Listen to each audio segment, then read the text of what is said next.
नरेंद्र मोदी की। एक दफा फिर से उन्होंने पाकिस्तान की 25 करोड़ आवाम को ललकारा। उन्होंने बोला कि पाकिस्तान में इस वक्त दहशतगर्दी है, यूथ बाहर आए, निकले, आराम करे, चुपचाप करके रोटी खाए, नहीं तो फिर हम मेरी गोली तो है ही है। एक दफा जरा आप खुद इनका स्टेटमेंट सुने, मैं स्क्रीन के ऊपर इस स्टेटमेंट को चला रही हूँ। पाकिस्तान को आतंक की बीमारी से मुक्त करने के लिए पाकिस्तान के अवाम को आगे आना होगा, पाकिस्तान के नौजवानों को आगे आना होगा। सुख चैन की जिंदगी जियो, रोटी खाओ, वरना मेरी गोली तो है ही।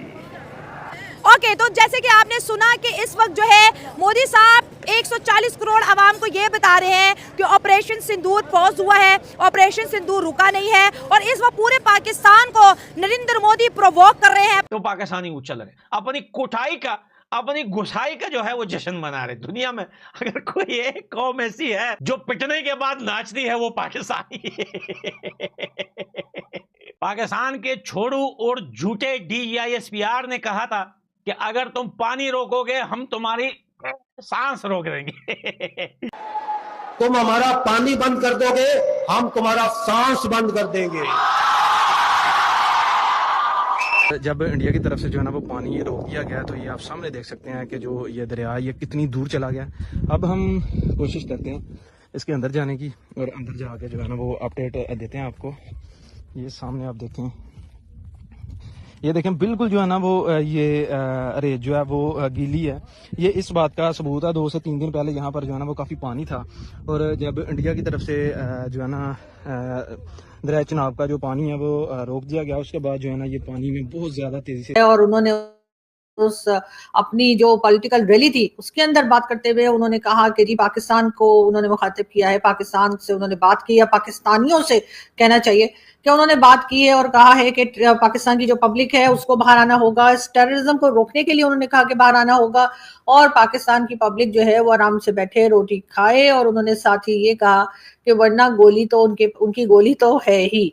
अब इसके ऊपर जी कई हमारे जो दोस्त हैं, कई हमारे जो यूट्यूबर हैं या और लोग हैं पाकिस्तान से, हिंदुस्तान से, कई जगह से वो अपनी वीडियोस बना रहे हैं, और पाकिस्तान से खास तौर से जो वीडियोस बन रही हैं। अब उन लोगों की क्या समझ में आया मोदी जी की इस तकरीर से, मुझे तो नहीं पता कि मोदी जी ने जो एड्रेस किया उससे वो क्या समझ पाए हैं, जो वीडियो उन्होंने बनाई है। लेकिन जो मैंने सोचा कि जो मैं समझ पाई हूँ मैं भी वो वीडियो बना दूं, और हो सकता है कि इससे बहुत से लोग नाराज हो जाएं, बहुत से लोग जो हैं उनको मेरी बात पसंद ना आए, लेकिन बहरहाल जो मैं अंडरस्टैंड। दोस्तों, चाइना पाकिस्तान से नाराज है और पाकिस्तान से कह रहा है, क्या रे भिख मंगिया। हाँ, चीन को रियलाइज हो रहा है कि पाकिस्तान पर भरोसा करके उसने अपने अरबों डॉलर बर्बाद कर दिए, कई सालों की मेहनत बर्बाद होगी उसकी। मैं ऐसा क्यों कह रहा हूं, आइए आपको बताता हूं। दोस्तों, पहले तो आप ये समझ लो कि चाइना पाकिस्तान को कोई फ्रेंड नहीं है।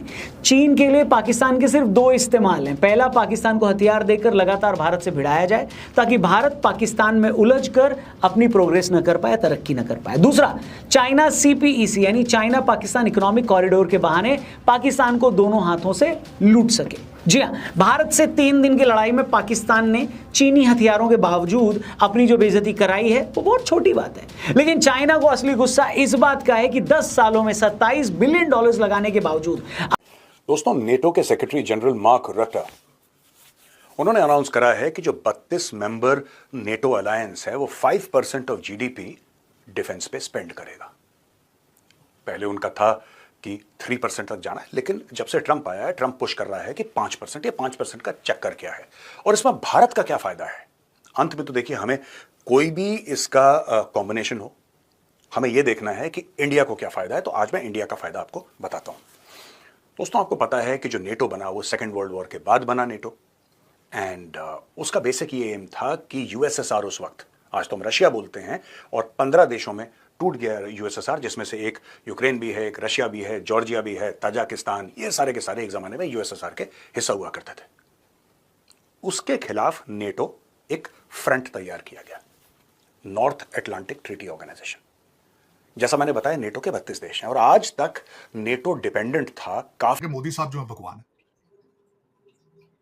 मेरा मतलब ये क्या हो रहा है, मेरी समझ से बाहर है कि लोग पर्सनैलिटी वर्शिप में इतना आगे चले जाते हैं कि ना नेशनलिज्म है, ना मजहब है, ना कुछ है। इंसानों में खुदा देखना शुरू कर देते हैं लोग। मेरी समझ से बाहर है। कि what is the future, ridiculous किस्म के हालात हैं चीमा साहब। खुदा हदायत दे, इसमें तो बेहतर है लोग इंसानों से प्यार करना सीखें मेरे ख्याल में। तो वो मेरा अपनी रिसर्च ये कहती थी चीमा साहब कि दुनिया का हर मजहब ये कहता है, हर खुदा, भगवान, ईश्वर, वाहे गुरु यही कह रहा है चीमा साहब कि अगर मुझ तक पहुंचना है तो मेरे बंदों को खुश करके मेरे तक पहुंचो। लेकिन ये पता नहीं क्या बात है, उस पर कोई तवज्जो नहीं है इस वक्त।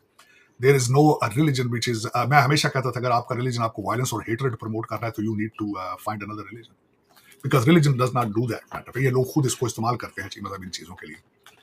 और मुसलसल इन कंट्रीज में सबसे ज्यादा जोर है जहाँ गुर्बत और अनपढ़ हो, जहाँ पे पढ़े लिखे लोग ना और गुर्बत हो, वहां पे चीमा साहब ये हालात होते हैं। पाकिस्तान में इस वक्त यहाँ बाबों का कारोबार है, तो यहाँ एक बंदे ने